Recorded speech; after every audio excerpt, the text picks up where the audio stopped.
Happy fall to everybody.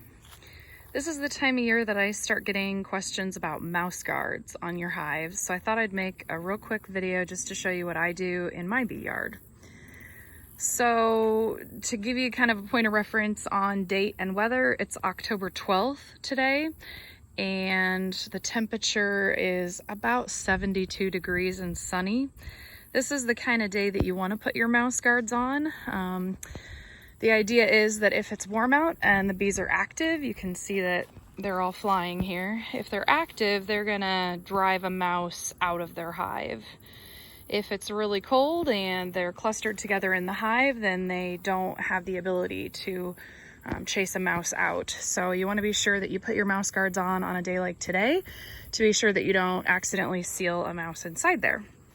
So I'm out here and I've got my air compressor with me and hose. And so as far as like the type of mouse guard that I use, you can buy like a commercially made mouse guard and those work just fine.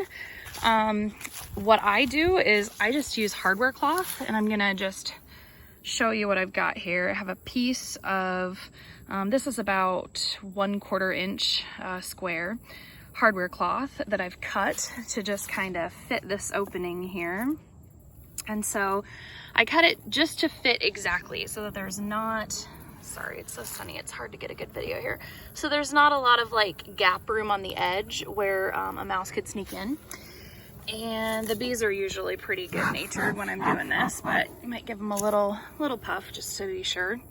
So I just kind of push this into place. It sort of bends like this, push it in there. And then we're gonna take our stapler. I'm trying to do this one-handed is a little tricky. So just take our stapler and just put a few staples in. Make sure it's nice and secure on each end. And then that's really all there is to it. That's gonna keep mice from entering and still allow lots of air to get in and out. And let the bees easily carry out, dead bees over the course of the winter, that kind of thing. The other thing you might notice is that I have some holes drilled here in the fronts of my deep boxes. So I do that for added ventilation for winter.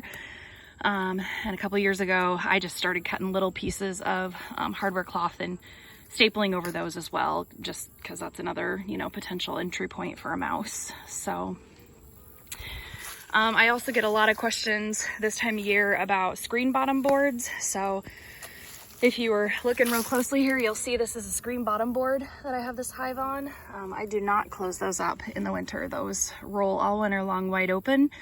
Remember that cold doesn't kill bees, but moisture will. So ventilation is very, very important in the winter. So I hope that helps everybody. And I encourage y'all to get out and put mouse guards on your hives before the nights start getting real cold.